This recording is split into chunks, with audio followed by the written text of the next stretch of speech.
Hi, and welcome to Five Clubs. My name is Emma Carpenter, and today is a big day. I am so excited to be joining the Five Clubs team and about the direction that we're headed.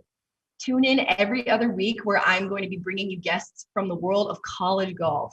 Five Clubs' relationship with college golf is inspiring, and I know you're going to enjoy the conversations that we're going to have right here about the sport we're all passionate about, and that's the game of golf. Today, I'm coming to you from the beautiful state of Minnesota at TPC Twin Cities, home of the 3M Open. And let me tell you, I am living the dream. I am a junior on the women's golf team at the University of Minnesota, and I'm also a student journalist. You know, I thought, what better way to share my experience and my love for the game than to host this segment where I'm going to be sitting down with elite college players, coaches, and pros talking about the extreme influence that college golf has on the game in its entirety. With that being said, I am beyond excited to introduce my very first guest on my very first episode. This person is an extremely decorated college golfer, famously playing in his first US Open when he was only 15. From USGA championships to Walker Cups to major championships, this guy knows how to golf his ball.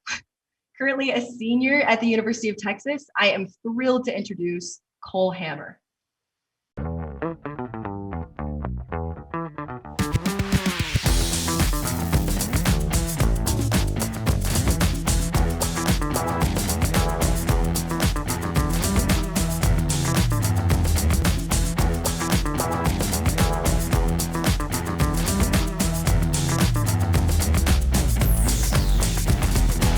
And with that, I welcome in Cole Hammer. Cole, how are you doing today?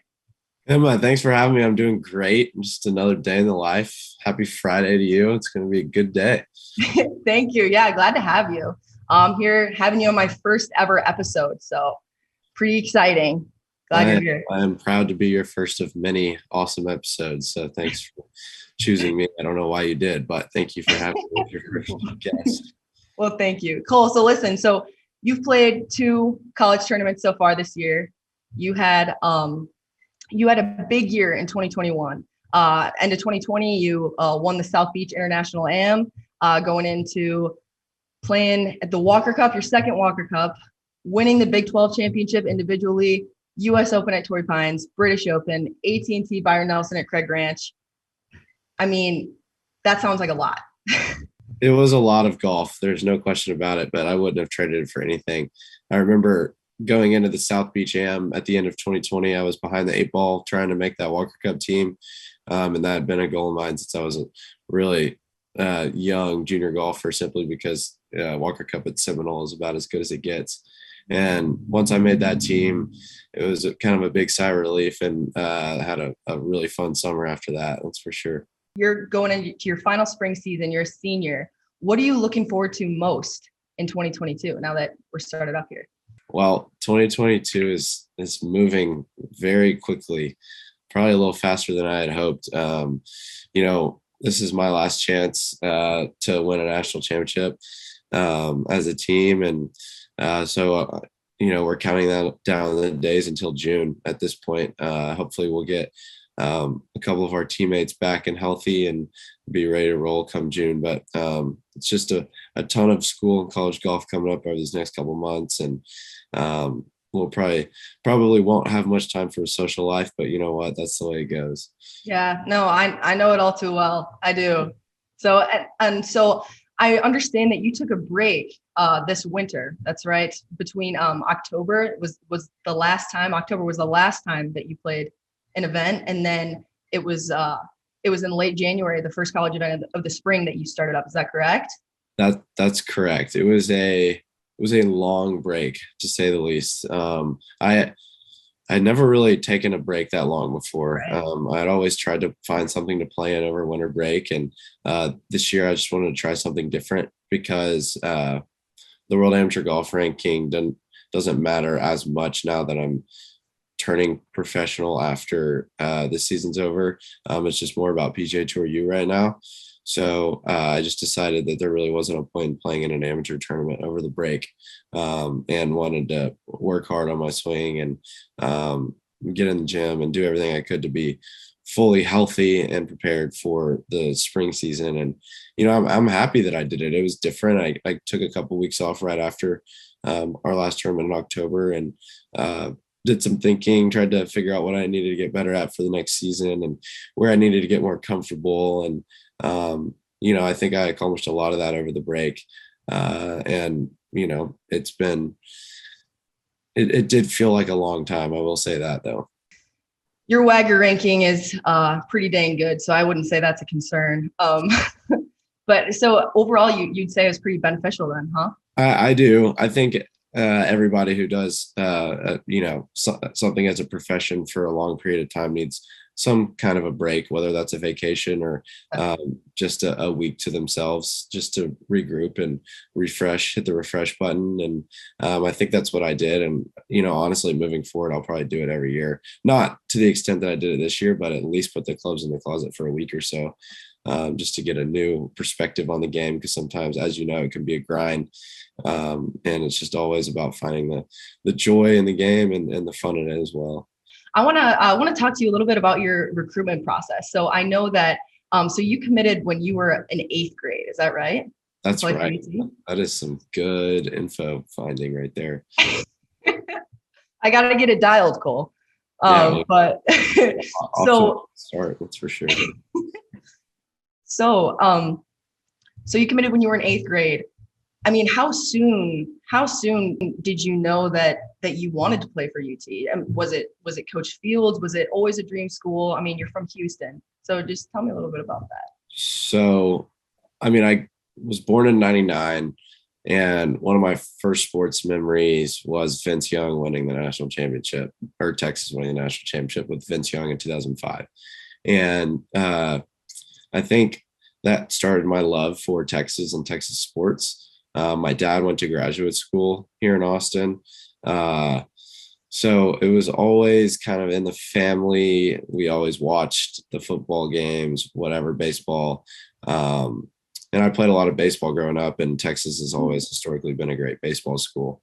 And then I threw in the towel for baseball, and I went full steam ahead with golf. And in 2012 is when Spieth and company won the national championship here. And that was when I, first started to think about college.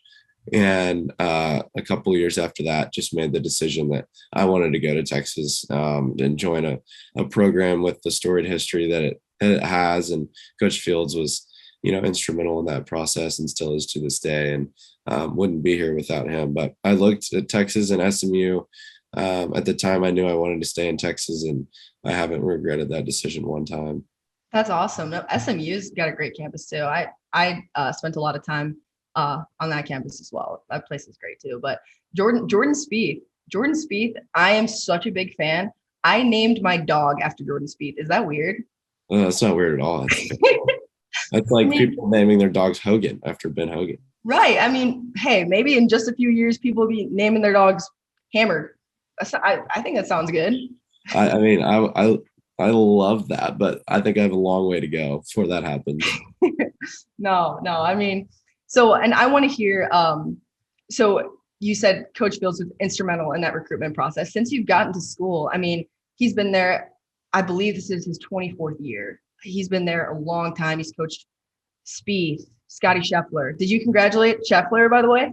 I did. I sent him a text. Oh man, I was so happy for him. That was awesome. That was fun to watch for sure. But so what's been your favorite thing about, or what's been the biggest thing that Coach Fields has taught you that you would say has kind of maybe been a turning point for you, if anything?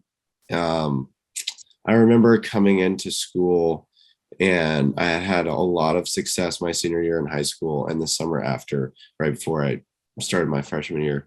And I remember coming in, and I played really well my freshman year, and moving into my sophomore year, I think life kind of hit me pretty hard with just school and golf and other things. And I started to struggle a little bit, and Coach Fields just, called me into his office and sat me down. He was like, look, school and life, not everything's going to go perfect. You just got to push through. And he's always just been there for me, almost as like a second dad. We call him kind of like a big teddy bear because he looks intimidating on the outside, but on the inside, he's just total fluff ball. But anyways, he's been great. I mean, I can't pinpoint one thing that he's taught me other than that, just keep pushing forward and working as hard as you can, and hopefully things will work out for the best. Coaches are so important, especially with the team being so small. A coach, the relationship that you have with your coaches is really important and really makes your college experience, in my opinion. I'm lucky enough. I got two really great coaches that I've grown really close with, and they're life mentors as well. So yeah, exactly. I mean, if you're not happy with your coaches, you'll be pretty miserable. Yeah. So it's definitely nice to be on the other side of that coin. Oh yeah, that's some of my biggest advice that I give to anyone being recruited to play college golf. I always say, make sure you've got a great relationship, that you're building a great relationship with the coach, for sure.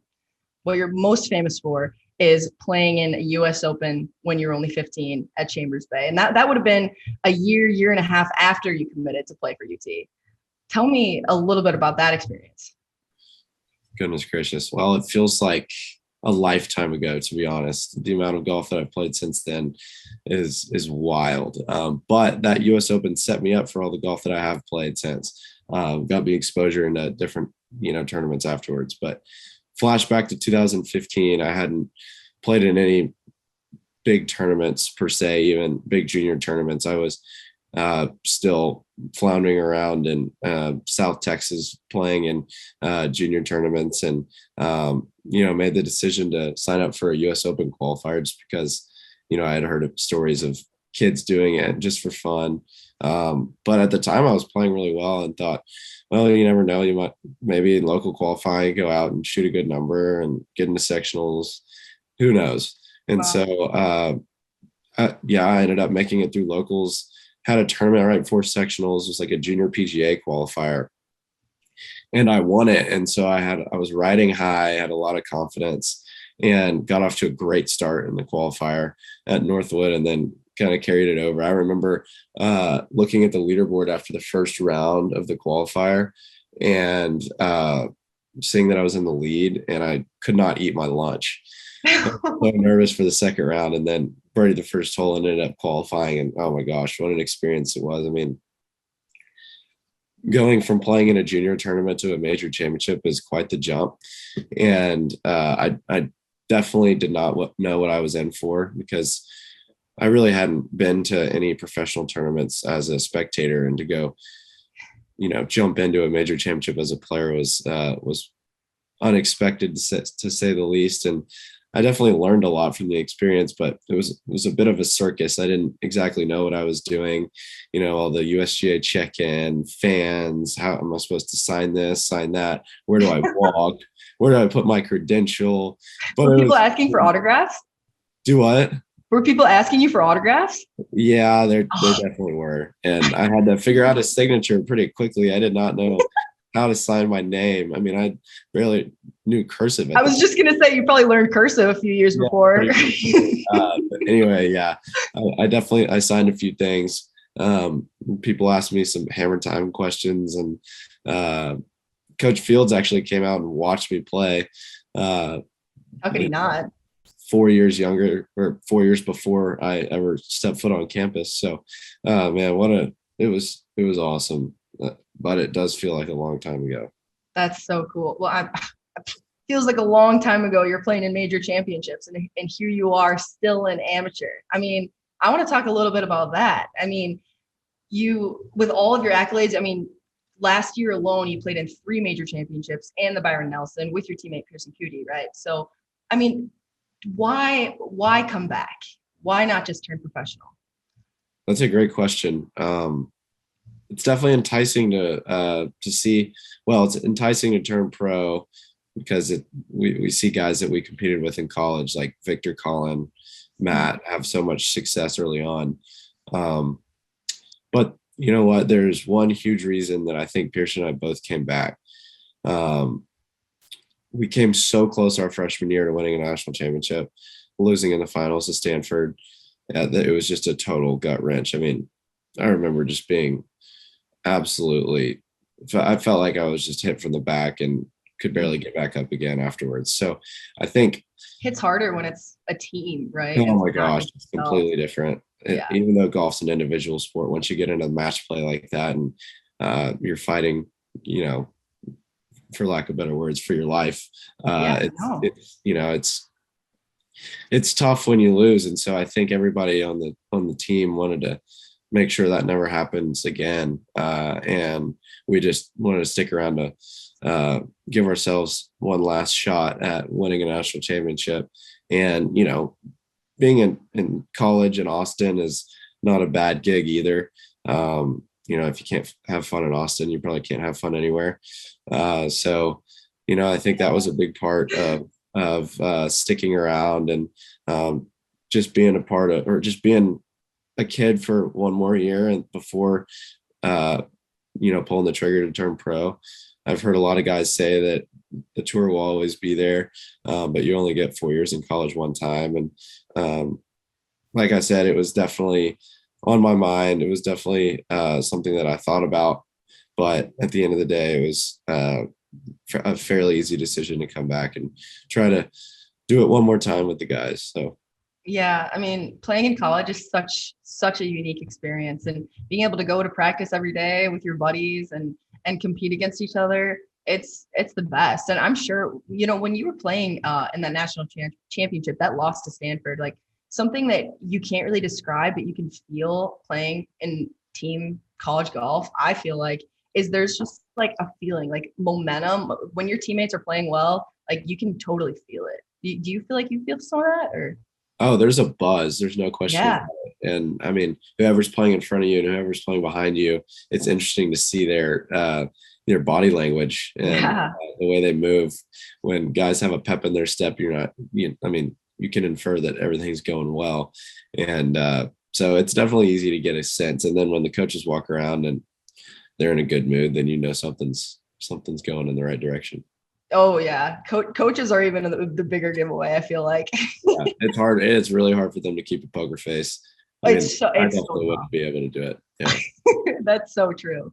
Do you feel like I know? So I played on the boys team in high school. Oh wow. And then so coming to college, that was my first time playing on a girls golf team, and it's funny. It's very different. There's some pros and cons, I guess you could say. There's great things that I enjoy about both. I mean, I loved both, but yeah, I feel like when I played with guys, they were a lot more vocal, a lot more had more exaggerated body language when making a mistake, as opposed to girls. What do you think? You think that when your teammates are playing well, or when the guys you're playing with are struggling, that they're really I think it's very fair to say that we have a short fuse. Yeah. And it is not hard to light that fuse. I had at one point early on when I was a kid, I had a little temper. I mean, I think everybody goes through that stage, but it's funny. I'm glad there's not too many microphones out there in college golf, because there would be some probably a little bit of controversy from some people, but it's we all handle ourselves well at the end of the day. It's just, of course, I think it's a little different than the girls' game, even though I haven't been around college tournaments too much. Right. It's a game of honor, right? We've all got a responsibility, and we're all representing universities too. Like, that's the biggest thing to remember. Like, when you're wearing the logo, there's just some stuff you can't be doing. Yeah, I know, no question about it. I guess I was referring to, our practices more so than when we're playing on courses, but yeah. Definitely. Well, for sure. So, I know we've been talking kind of a lot about this. What do you think that you're going to miss the most about playing for college, playing for a team? Well, I think one thing that I'll miss is just having a stable group of guys that I'm around every day. Because I've heard that once you get out on tour, you have your caddy, and that's pretty much it. And, your few friends that you travel around with. But other than that, you're kind of on your own and thrown out into the real world, trying to make a living and but the great thing is we're doing what we love. So I think there's two things that I'll miss. One, the team aspect, just being around a group of guys every day, playing with them, doing whatever, ping pong. And then the second aspect is all my friends here at Texas, that, Yeah. I won't be around anymore. It'll be a kind of a long distance, phone relationship per se. Yeah. So those are the two things I'll miss, but they're worth giving up for the next step. Yeah. And I mean, the good friends, once you see them again, you'll pick up right where you left off. Yeah, exactly.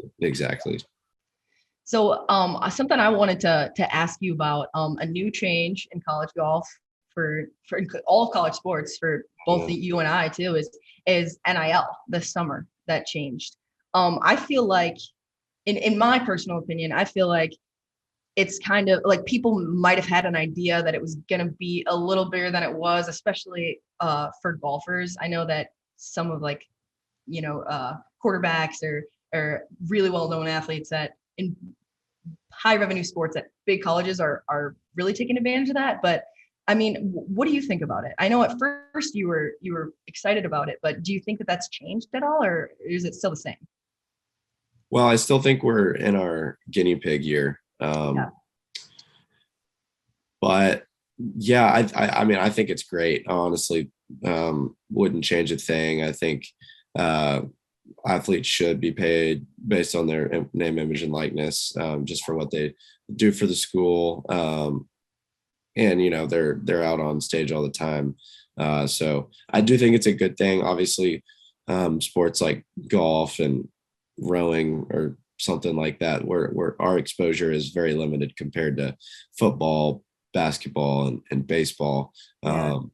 But so, I mean, it's only fair. I mean, that's the way our economy works. The more eyeballs, the more money. And so I think it's only fair that the football players are getting paid that, or paid what they are. And, NIL is not necessarily going to be life changing for golfers. But luckily, if we have success there is money on the other side, on the professional side. So I don't know if that money will ever trickle down into the college ranks. I doubt it because there's not enough exposure. But guys are doing NIL deals, just smaller, shorter term deals with these companies. But Have you done anything? I do. I have one partnership fairly recently. It's a energy drink from Optimum Nutrition. It's like an orange energy drink that's honestly really, really good. And we Nice. started working together like a month ago, maybe. And but that's the only one that I've done, and probably the only one that I will do, considering I have 3 months left Yeah. of college. So yeah, it's been fun to see how it's impacted people, but the guys in the golf world, our lives haven't changed. Yeah, I mean, and you've got some big endorsements in your future. So Hopefully so. yeah, no, definitely. Definitely. I completely agree. And hey, I mean, college golf is definitely getting some more exposure now. College golf is on TV now more than ever. It's definitely up and coming. Women's golf is so up and coming. So it's really exciting for all of us for sure. That being said, your presence on social media. I came across your TikTok.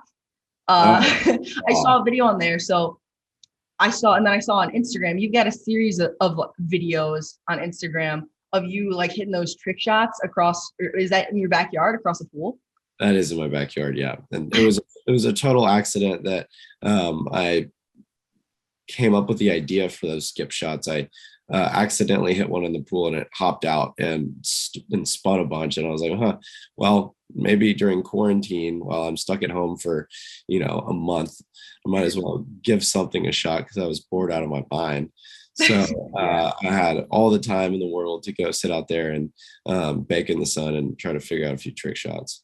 But no, yeah, no, that's hilarious. They checked up, like they nipped. It was Oh, fully, impressive. fully nipped. The one that like hooked out of the water was the hardest one because it had like topspin almost. It was Don't really know the insane. physics behind it. It was pretty wild. Yeah, But it like one hop, nip, trickle in the front edge. It's yeah, like, are you kidding me? yeah, pretty wild. It took I think I did 4 of them and it took about 2.5 hours. So a I lot was of gonna golf ask how balls, many tries it took. a lot of golf balls in the pool. Um, yeah, so I had a lot of cleaning up to do. Luckily I didn't break any windows. So something else that I wanted to talk to you about. You mentioned that you have a couple teammates who are not playing right now. Are you referring to Pearson and Parker Cootie? I am. I Yeah, am. I read that they hurt their arms at a post-workout race. Yeah, I mean, you hit the nail on the head. That's exactly what happened. Just without the No. details, it was a 4-on-4 relay race, and the Cooties were the anchors. And unfortunately, the wall was a little bit closer than they thought, and they hit it really hard. And Oh my gosh, I should not be laughing. I'm sorry. I don't know. That, It's crazy. They're very competitive, and it's just what a freak one of them accident. will lose. Yeah, so it's crazy. I mean, they broke their arm in the same spot, but they're recovering, and Parker will be back next week for a tournament in Vegas, and then Pearson's a Oh, little good. bit behind him, but hopefully we're all ready to go by postseason. Good. Gosh, that's too bad. What a shame that that happened. No kidding. Just Post wild. workouts, we have a different kind of energy, I swear. Probably the pinnacle of your amateur career, hopefully, in addition to a national championship, is playing in two Walker Cups, right? I mean, how fun is that? Playing your first one at Royal Liverpool in England, next one you played in was at Seminole. I mean, how was that experience? Well, fun is a great way to describe it. Also, extremely nerve wracking is another way to describe it. Yeah, with pressure, But I'm sure. representing your country in any way is always a special experience. But like you said, the pinnacle of amateur golf is the Walker Cup. And I mean, to hear your name called as, Cole Hammer representing the United States of America, play away is a pretty wild thing to hear, and it gives you chills when you're over the ball even. And I remember this year at Seminole, I was just shockingly nervous, like more nervous than any tee shot or any shot at a major championship. Really? Wow. Oh my gosh, yeah, it's a different feeling, and you're with a group of guys that of your peers and you want to play well, Mhm. uh, for your country. So Yeah, no. there's a lot that goes into Walker Cup, and I think the coolest part is the camaraderie, the team room atmosphere, going out there and fighting with your brothers almost. It's just it's a long week that goes by in about feels like 30 minutes. Yeah. This year we stayed at the Breakers in Palm Beach, and we'd go to the beach after every day, and That's so felt fun. like it was like a long spring break in the middle of school. So Yeah.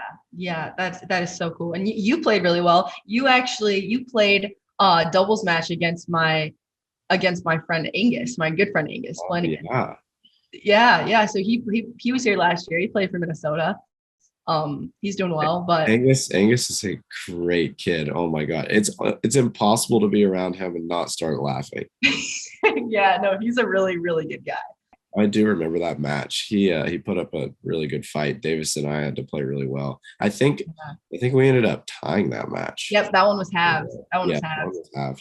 We had a nice little lead there and then coughed it up at the end, unfortunately. I But think I think Angus made a birdie on the last, he like some kind of crazy putt or something. Sounds like him.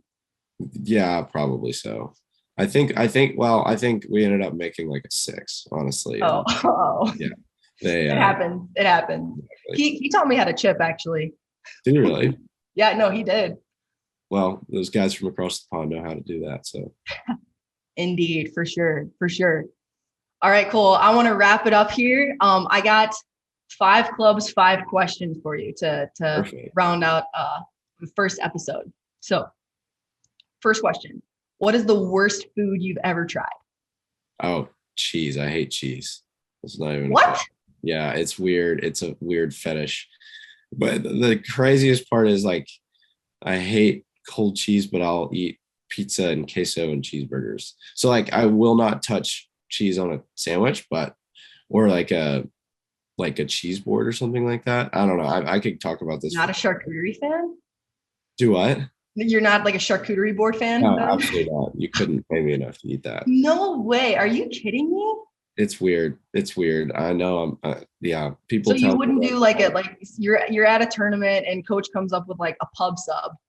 You're oh, not. yeah, I'm taking that cheese off so fast. No way. That's Rip it off, hilarious. yeah. Wow. Okay. Second question. Do you have any superstitions, golf superstitions? Um, I would like to say no, but I always start off the first round with a Titleist one, and I don't know why, That totally counts. but then Yeah. I don't really care after that. I don't have a specific ball marker I use. Um, I used to think that if I use this ball marker, I'd, play well, whatnot. Like I remember when I was really little, before I understood that, superstitions probably don't change the outcome of a day. I would Mhm. like be cognizant of where I'm walking and stuff like that. It was just wild. But Yeah, totally. superstition definitely plays a part in sports, and golfers are superstitious people by nature. Yeah, no, same way. When I was younger, I was way more superstitious before I basically proved them all wrong. Yeah, exactly. Yeah. Yeah, Well, but it once just you play enough bad golf with that superstition, you realize that okay, it's probably not the superstition. right. Yeah, I just missed the 4 footer, so I'm gonna guess that that wasn't the ball mark, lucky ball mark. Exactly. No, actually though, just last week, I was like having a pretty good day at UCF's tournament, and my assistant coach is walking with me, and we get up, we're like towards the end of the round, and I'm like playing pretty well, and I'm like, oh shoot, coach, like I dropped my ball marker. I think it's pretty lucky. And he turned Yeah, around and he started searching for it. I kid you not. He started walking back up the fairway. we actually, yeah. Yes. Golfers are a different breed. Yeah, no, I mean, he's the best, but we didn't find it, by the way, but it's okay. How'd you finish off the round? Um, I mean, I shot 69, but I three putted the last hole probably because I didn't have that marker. So Oh, definitely. If the marker would have made all the difference. right. Come on, coach. You got to find that thing. I know. What's the school paying him for? Exactly. I mean, that's what I was thinking. But all right. Third question. Do you have a relationship deal breaker? Like Oh, if you were to go on a date and like a first date and someone did something and you're like, nope, immediately no, can't do it. uh, yeah. Well, I think on a first date, the deal breaker, which I mean, maybe it's a little petty, but if the person's on their phone the whole time, That's a good one. I just can't deal with it. I think it's just not very, um, you know, not very respectable, to be honest. I mean, well, respectful of other people and their time. So I think that I'd probably throw that one out the window pretty quick. That's a great one. That is a really good one. All right. Number 4. What is a sport that you struggle with / maybe a sport that you like not if it wasn't golf, a sport that you'd love to be good at? Oh, well, my favorite sport other than golf is baseball. I played it growing up. Um, I'm sure I'd be super rusty now, but I mean, I would play baseball in a heartbeat if I could. But I'm not, I don't have the build for it. And I definitely don't have the skill for it anymore, unfortunately. But then, I mean, as far as being terrible at a sport that I like, it's hockey. I think hockey is very interesting, and I don't know a whole lot about it. It's fun to watch. It's so fast paced, but I couldn't ice skate 2 feet without falling on my face. So I guess that's one where I really respect what they're able to do out there on the ice. Oh yeah, hockey's huge up here. Go for hockey is a big deal. Yeah, we don't. Well, like growing up in Houston, we don't have a team. We used to have the Houston Arrows, but Mm. they're non-existent anymore. So I wish Houston would get a NHL team. Yeah, yeah, NHL, team will listen to this and think about throwing a team in Houston. yeah, totally. All right, 5th and final question. If you could play a round of golf with anyone, dead or alive, and anyone, who would it be and where would it be? Dead They don't or even have to be a golfer, I guess, because you've probably played with almost anybody that you could want to as a golfer. But hmm. Well, as cliche as it is, I think I would say Arnold Palmer. Ah, nice. He, I mean, like Tiger, well, before Tiger, he transcended the game. So, and he had such a vibrant personality and really embraced the fans and everybody who supported him. And I think that's a quality that everybody should aspire to. And so I would love to spend 4 hours or, hopefully walk a little slow and spend five with him and just pick his mind about how he goes about the game and just life in general. I think he's definitely someone to look up to. That's awesome. That's great. Yeah. I mean, along with that, that was a fifth and final question, but I wanted to ask, is that a player that you would kind of try to emulate? Is there a player role model for you that you look up to? Yeah, I mean, I don't know enough about Palmer's game other than the fact that he was super aggressive, kind of Phil Mickelson like, and loved. He had a flair for the dramatic, and I'd love to have something like that. Be a part of my game. But as far as like modeling my game after someone, I really don't try to do that because, I mean, I can't hit my driver like Rory McIlroy. There's things that I can do well, and there's things that I don't do as well. So I think there's, parts of people's games that I really admire and want to work to be more like. But as far as a full game, I think I'm better off just doing my own thing and creating my own image. Well, good for you. That's awesome. That's a great answer. I mean, yeah, everyone's gonna have like their strengths and their things that they need to work on, right? So it's about knowing where you pick up those strokes and what you need to work on. So yeah. And golf's a game of misses, right? Not everything's gonna go your way. Right. Yeah, for sure.